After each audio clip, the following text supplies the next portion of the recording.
Hi guys, it's Abby McCracken, your host, and this is The Table Unfiltered. Welcome, or welcome back. As you can tell, I'm not in South Africa anymore. I got home about 2 nights ago, super late, probably still jet lagged, but I had an amazing time. It was unlike any trip that I've ever been on. I've been on a lot of evangelistic trips, a lot of prophetic trips, a lot of working against anti-trafficking and hard to target places, but this trip was so unique because it was a sole mission of just the apostolic. It was I was with an apostle, a true fivefold apostle, and I had the great privilege of being the prophet in that situation for a lot of the trip, which is fun. Everybody wants a prophet until an actual prophet comes. While I was on the trip, I was like, Lord, because I had to release a heavier word, because that's what prophets bring, is they bring alignment to the house of the Lord. They bring alignment to individuals and whatnot. And had this harder word, this heavy word. It wasn't the hoorah type of encouraging word that I would prefer to give, but it was a realignment back into their history, because there's such a rich history of the apostolic and the fivefold and apostles and prophets and all that stuff, and in the Bible it says that the church is built on the prophets and the apostles and Jesus being the chief cornerstone, and that's where the gates of Hades will prevail and all the different things. But I asked the Lord, I was like, Lord, why can't I be a nice prophet? And he goes, you won't be a useful one. And so I was like, oh, okay, well, that's really fun, but like I'd still prefer to be more of a nice prophet. But the Lord was right, and it was received so well. But anyways, I'll be sharing more testimonies later on, as well as I get to share this week on Sunday at our church all the amazing things God did, and so I'm excited to share that. But with all that said, today I'm going to be sharing on something that I got to share on quite literally a lot on this apostolic mission that we had. And I would say I've been on apostolic trips where it's like sprinklings of the apostolic, but this was completely an apostolic fivefold mission, which was so different, and it was so stretching, so beautiful. I love what the Lord's doing in the earth today. But this is the thing I'm going to be sharing on is one of the 4 main things that we shared on with the apostolic and the fivefold mandate that's in the earth right now. Since Jesus ascended, this has been in the earth. There's probably a lot more, but we were just hitting on these 4 main things, and one of these is the difference between the ecclesia and the oikos. And I would say, and next week I'll be sharing on the ecclesia, and I the way the Lord's created me, I love the function of the ecclesia. I understand it way more. But the oikos, I've had a hard time with it, and I think a lot of it has to stem from I've been hurt by the church, not necessarily my church specifically, but people in the church. There's a great distinction between being hurt by a church or people who call themselves Christians, and I really do believe they are Christians. And so I've never been hurt by people in the world, but I've been hurt by people in the church, and I think that's so many people's stories.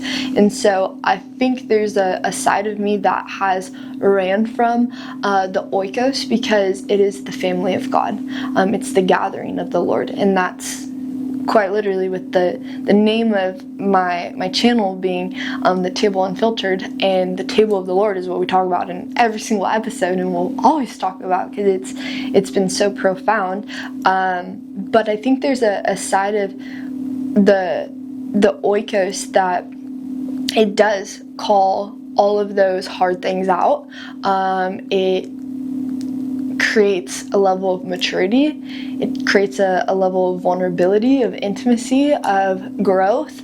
It's an amazing place. I've sat at the table now, in the figurative sense, with an oikos family that I really love, and I'm like, as somebody that's been rebellious and rogue and just done the mission thing for majority of my life, and running from people, sitting at the table of the oikos has been so healing for me, but it's constantly put those wounds in front of me, and that's good. That's what the Lord's doing. He brings out those wounds so he can cauterize them, because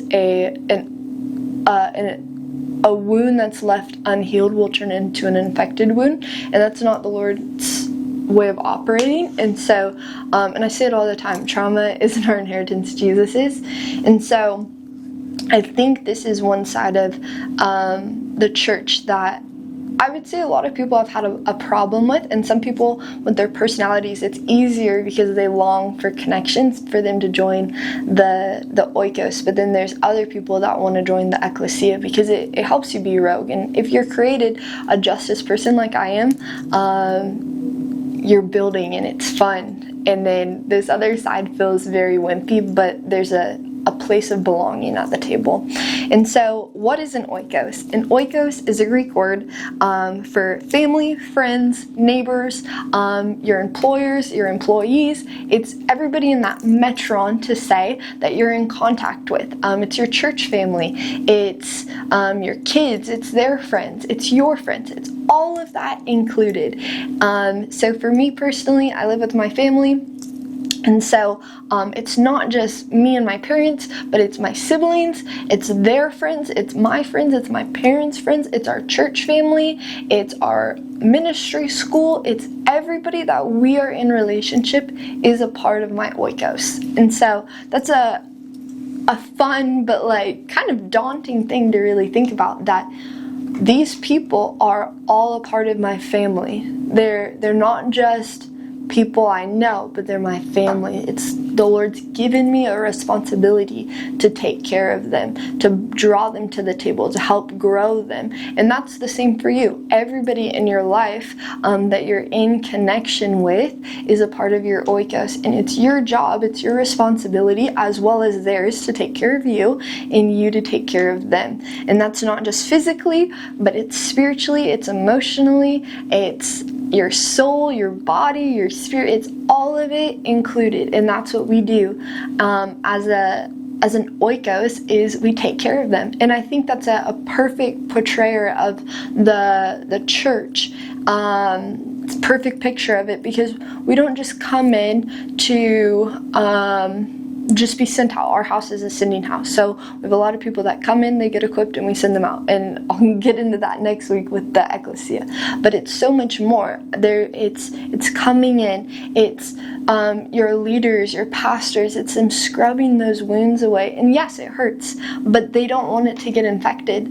And so it's actually quite beautiful. I was reading in Proverbs today, and I think this is a great explanation. And honestly, like, everybody should be reading Proverbs. There's so many useful things that it's like not this crazy profound thing, but it's the day-to-day, and I love that. And I was reading in Proverbs today, and it's talking about how a father that disciplines his son loves his son. And that's what happens. A part of being in oikos is your dad, your pastor. It says that the sheep know their father's voice. The sons know their father's voice. And so being in a church, having my dad as a pastor, obviously I know my dad's voice, but anybody that comes in to the church, when they hear their father's voice, they're set free. When they hear their father's voice, there's actually a level of comfort that comes, there's a peace that comes, there's a covering that comes, because there's a safety in knowing our father's voice. And so that's one of the things that's so beautiful that happens in the oikos. And so in Acts 16, it's about the jailer, and this is Peter, and he's in the jail, and they worship the whole thing, and the prison doors open, and like it's a wonderful story. It's such a fun story, and at times in my life I've been like, man, that would be so cool, but then I was like, I don't know if I want to go to prison or in jail or anything like that. But it says that his household was saved, and that's a part of the oikos, is your household was saved. Cornelius, it was his household was saved. In the Bible and Scripture, the word for church isn't or household. It isn't just the word household or church, but it's used as ecclesia or oikos, and there's a function that happens when we know which is which. If you've been around this house a lot, my dad teaches on the Oikos and the Ecclesia a lot. We love that mandate. We love that part of the apostolic, that there's a function that comes when you come into the house. I was thinking about this as I was in South Africa, and I had to share on this a lot, and the Lord gave me the picture of sheep coming in to like a barn or stable or something, and the shepherd was in there, and I'm thinking modern terms, I'm not thinking like biblical terms, but as I watched each sheep came in, some of them had thorns in their wool, and so the shepherd began to pull those out, and yeah, it hurt, but they knew there was a sign of relief when it was out because it wasn't poking them anymore. And then the next one comes in and it needs a bath, and so the shepherd begins to wash it so that it's clean. Then the next one comes in and maybe it doesn't need wash, maybe it doesn't have thorns in it, maybe it just needs a glass of water, and so the shepherd gives the sheep the glass of water. The next one comes in and it doesn't have the thorns, it doesn't need water, it doesn't need food, it doesn't need cleaning, it doesn't need any of those things, but it was sad, and so it needed its shepherd to love on them. That's what happens when you come into the Oikos. And I know a lot of you, actually I don't want to say a lot of you because I don't know if that's true, but I think the big thing is people have been hurt in the church, and it's not necessarily the church as a whole, but it's a person which has hurt you. And there's the level of when you go into the church, you don't know how to function. Maybe you're just going in and you're checking off the box. Maybe you're not going to church because you've been hurt by the church. Maybe you don't understand the function of your pastor. Maybe he's not a fivefold pastor and you don't get the warm fuzzies every time you're around, but he's created a pastoral team. Or maybe he is a pastor, but because of your own wounds, your own offenses, he can't love on you. And there's a level that we have to get to of coming to the Lord's table, of being not just the ecclesia, not just these people that tear down the gates of Hades, but there's an aspect of the Oikos that comes in where there's a development that happens at the table. There is a reassurance that happens at the table. I'm thinking of all the different times that I've sat across people from a table, at a table, and talked to them, as well as sitting at like my family's table, sitting as I was in South Africa, we were eating every meal together. And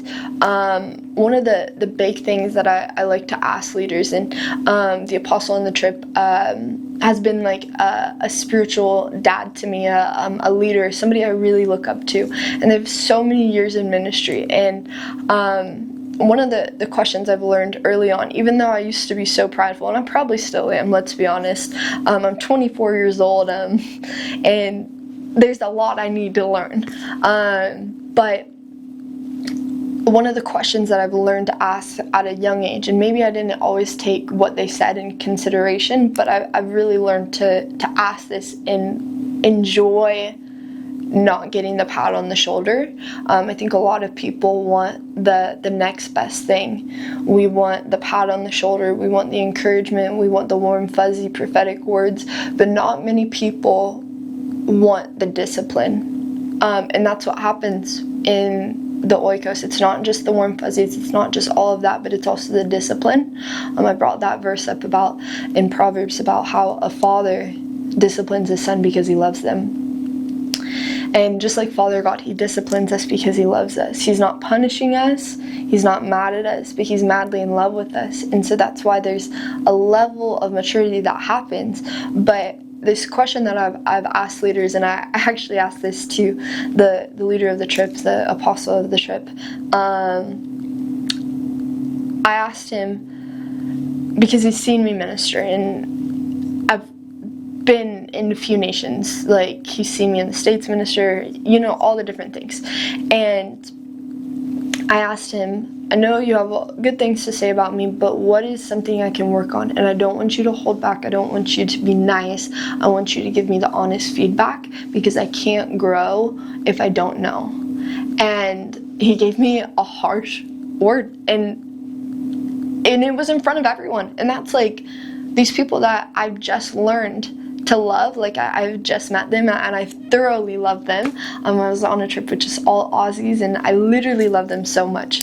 But there's the level of, okay, yeah, that hurt, that stung my pride, but I know he's saying that because he loves me. And I'm the one that asked him to say that. I'm the one who asked him to give me feedback, and I can't be mad. I can't shoot the messenger when I want the feedback. Same thing with the prophetic. Everybody, I want a prophetic word, I want a prophetic word, and then God gives you a prophetic word, and it's not the warm fuzzies that you wanted, but yet you get mad at the prophet. They're just a messenger of what the Lord's sharing, and you asked for the word. So don't shoot the messenger when they give you a word that you don't like. Instead, be like, man, that hurt my ego, that hurt my pride, but Lord, there's so much truth in it. And so the word that the apostle gave to me is, Abby, you're amazing at ministry, you're so gifted, all this stuff. Yeah, awesome, love that, thank you so much. But, and it's always a but, he's like, you're really impatient. And I was like, ew, yeah, I do know that. And then he began to share that I have such high expectations on people, but I don't give them the freedom to grow. And a gift that the Lord's given me is my passion and my zeal, my tenacity, and all that different stuff. That's amazing, but it's also the same sword that kills me.